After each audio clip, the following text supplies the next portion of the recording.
இது எப்படின்னா, நம்ம ஃப்ரெண்ட் அவருக்கு வீட்டில் வந்து ஃபுல்லாக எலித்தொல்லைன்னா அவங்க என்ன பண்ணியிருக்காங்க, எலியை பிடிச்சிடலான்னு சொல்லிட்டு எலிக்கு மருந்து வாங்கி வைக்கிறாங்க.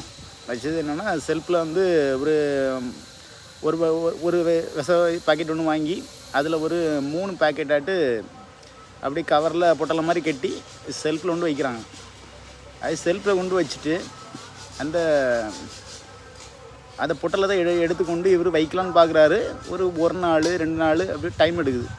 அவர் 3ஆவது நாளாக வைக்கணும்னு நினைக்கிறாரு. ஏதோ ஒரு வேலை காரணத்தினால எடுத்து வைக்கல. ஆனால் இதில் ஒரு ட்விஸ்ட் என்னென்னா, நம்ம ஆள் எலி இருக்கார்ல, அவர் வந்து ஏதாவது ஒன்று பார்த்துட்டாருன்னா சடனாக எடுக்கணும், அதை எடுத்து சாப்பிடணுன்னு ஒரு ஆசை வரும்.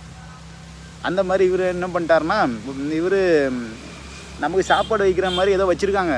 நமக்கு மொதல் நாள் வைப்பார், 2ஆவது நாள் வைப்பார், 3ஆவது நாள் வைப்பாருன்னு சொல்லிட்டு தலைவர் வெயிட் பண்ணிகிட்டு இருந்தார், வைக்கல.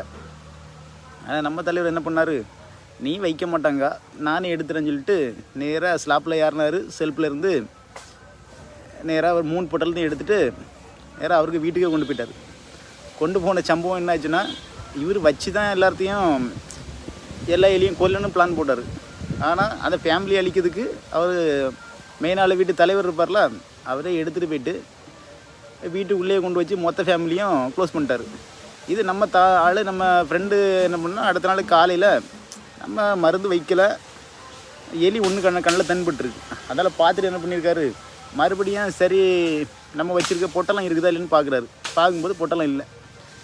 கடைசியில் 3 பொட்டலம் எங்கே போயிருக்கு. இவர் எலி கூட்டுக்குள்ளே கொண்டு வைக்கிறதுங்கிறது வேறு விஷயம், வைக்க முடியாது. ஆனால் இவர் எடுத்துக்கொண்டு நடு குழியில் வச்சு சாப்பிட்டு அங்கே உள்ள பிள்ளை குட்டி எல்லாம் கொடுத்து எல்லாத்தையும் மொத்தமாக க்ளோஸ் பண்ணியிருக்காரு. இதுலேருந்து ஒரு சின்ன கதை கருத்து என்ன சொல்ல வரோம்னா, ஃபேமிலிலையும் நிறைய பேர் குடிச்சிட்டு தேவையில்லாத பிரச்சனைகள் பண்ணுறது, ஃபேமிலி அடிக்கிறது, அந்த மாதிரி நிறைய பிரச்சனைகள்லாம் இருக்குது.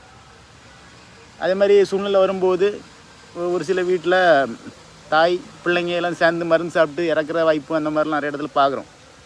அது மாதிரி ஃபேமிலியை கரெக்டாக மெயின்டைன் பண்ணி கொண்டு போங்க.